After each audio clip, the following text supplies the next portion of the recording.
आमिर हयात भंडारा साहब ज़रूरी उमूर के माहिर भी हैं, ख़ुद भी किसान हैं। बहुत शुक्रिया आमिर हयात साहब। आमिर हयात साहब, आपसे आगाज़ करते हैं।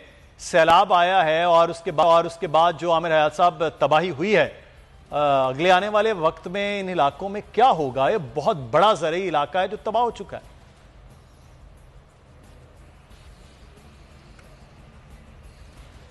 शुरू की है क्योंकि हम बात जो नेशनल मीडिया पे ऑलरेडी सुन रहे हैं वो ज्यादातर जो एग्जिस्टिंग लॉस है उसके ऊपर है।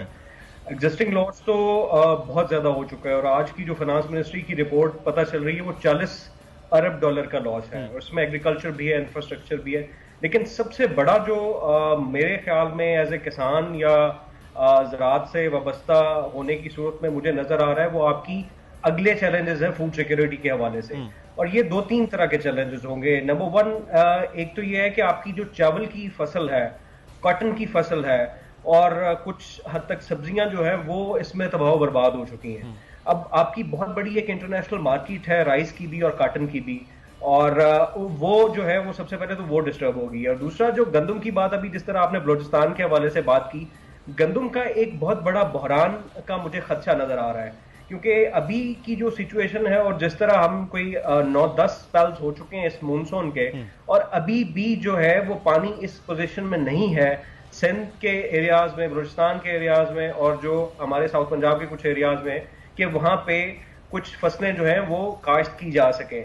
तो ये हम ऑलरेडी गंदम की फसल जो है वो इंपोर्ट गंदम के ग्रेन्स करते हैं अपनी जो लोकल डिमांड है उसको पूरा करने के लिए।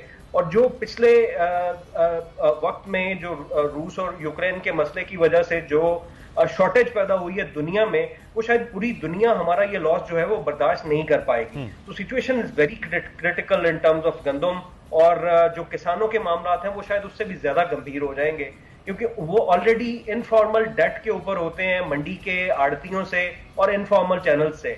तो पहली जो उसकी फसल है वो तो ऑलरेडी खत्म हो चुकी है। अगर हम सुखा भी लेते हैं पानी को तो उस वक्त जो है वो सबसे बड़ा चैलेंज अगली फसल के बोने में आएगा क्योंकि उनके पास अभी सरमाया नहीं है, उनके पास तो सर्वाइवल के पैसे भी नहीं है कि वो अभी एग्जिस्ट कर। देखिए मुदस्सिर, एक चीज यहाँ पे बड़ी हमें एहतियात से सोचनी पड़ेगी और डिस्कस भी करनी पड़ेगी। आफ्टर 18th अमेंडमेंट जो हमारी मिनिस्ट्रीज हैं उनमें थोड़ा सा उनकी जो उनके जो है डायरेक्टिव्स उनमें थोड़ा फर्क है। बिल्कुल, जो ministry of national food security और रिसर्च है वो फेडरेशन के पास है, वो फेडरल गवर्नमेंट के पास है।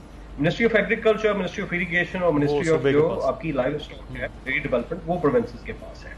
अब यहाँ पे बहुत ही ट्रिकी सी सिचुएशन हो गई है।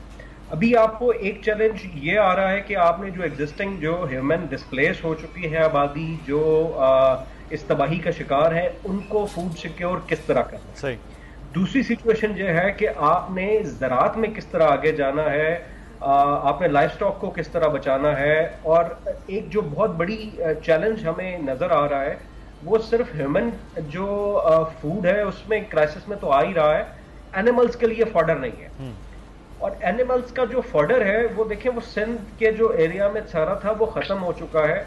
अभी उसका प्रेशर भी आपके पंजाब का जो बचा हुआ इलाका है उसके ऊपर आना है। उसके आगे क्रिटिकल कॉन्सिक्वेंसेस होंगे क्योंकि मकई जब फॉडर में जाएगी तो ग्रेन की प्राइसेस बढ़ेंगी जो इन द एंड आपकी पोल्ट्री है उसकी प्राइसेस को इंक्रीज कर देंगी। तो ये बहुत बहुत एहतियात से हमें काम लेना है। मेरे नजर में जो क्रॉप के जो हल हैं उसमें हमें दो तरह से सोचना होगा। सबसे पहले तो हमें ये देखना है कि हम पानी को किस तरह से एज अर्ली एज पॉसिबल निकाल के जमीन को इस काबिल करते हैं कि वहां पे वीट काश्त की जाए। अगर वीट नहीं काश्त हो सकती तो कौन सी वो फसल है। देखिए हमारा एडिबल ऑयल का भी बहुत बड़ा बिल है, इम्पोर्ट बिल। तो क्या हम ऑयल सीड्स की किसी क्रॉप के ऊपर जा सकते हैं जो इन एरियाज के अंदर काश्त की जा सके। इसमें रिसर्च इंस्टीट्यूशंस और ministry of national food security का बड़ा रोल होगा कि वो ये डिटरमिन करेंगे किस एरिया में होगी। सेकेंडली, एक चीज हमें गवर्नमेंट वो कर सकती है और फेडरल गवर्नमेंट और प्रोविंशियल गवर्नमेंट को ये मिलके काम करना पड़ेगा कि जो लोग अंडर डेट हैं, देखें जिनके पास अभी खाने पीने के लिए पैसा नहीं है, वो अगर उसकी जमीन इस काबिल हो जाती है तो वो पैसा कहाँ से आएगा। उसमें दो तीन मैं सजेस्ट कर सकता हूँ। वो ये होगी कि गवर्नमेंट सबसे पहले तो बैंक्स को पुश करे कि वो जो इंटरेस्ट फ्री लोन्स हैं वो उस एरियाज में बगैर ये देखे हुए कि कोई कितने एकर्स का फार्मर है उनको प्रोवाइड की जाए। क्योंकि आपको ये देखना पड़ेगा कि पाकिस्तान में इनफॉर्मल लेंडिंग सिर्फ इसी वजह से ज्यादा है क्योंकि बैंक्स का जो तरीकाकार है वो बड़ा मुश्किल है, जो छोटे फार्मर के लिए नहीं। और सबसे बड़ा विक्टिम इस वक्त जो क्लाइमेट चेंज का और इन सिचुएशंस का बना हुआ है वो स्मॉल फार्मर है। दूसरा हल ये होगा कि गवर्नमेंट शुड इनवाइट जो आपकी इनपुट सप्लायर कंपनीज हैं, जिसमें फर्टिलाइजर है, जिसमें पेस्टिसाइड है, जिसमें सीड्स है, लोकल और इंटरनेशनल, जिन्होंने इन फार्मर्स से प्रॉफिट कमाया है पिछले चंद सालों के अंदर, they should come forward, engage किया जाए। और ये वॉलंटरली होना चाहिए with the help of the government, क्योंकि एंड स्टेक होल्डर वही है। देखें, अगर मैं किसान हूं, मैं फर्टिलाइजर नहीं खरीदता, डीजल नहीं खरीदता, तो मुझे नहीं लगता कि ये जो कंपनीज के हायर प्रॉफिट्स हैं ये किसी तरीके उनको दोबारा जा सकेंगे। तो ये बहुत ट्रिकी सिचुएशन है, इसमें सबको मिलके, और मैं ये प्रपोज करूंगा आपके शो के जरिए कि इन ministry of planning, ministry of climate change, ministry of food security, agriculture and dairy and life stock एक पूल, एक ऐसी कमेटी या एक काउंसिल बनाई जानी चाहिए जिसमें ये सारे लोग मिलके बैठ। बिल्कुल, ये आप तजवीज़ बहुत ज़बरदस्त है। मैं मतलब मुझे ये समझ आ रही है, हम खुद इस ज़मीन से जुड़े हुए लोग, कि ये इस तरह से प्लान हो सकता है, लेकिन ये वफाकी और सूबाई हुकूमतें मिलकर अगर इसको प्लान कर लें तो एग्जीक्यूशन में शायद साल नहीं तो 2 साल, लेकिन हम इस चीज़ों से निकल सकते हैं। अदरवाइज़ ये करेंगे नहीं तो फिर तो दहाई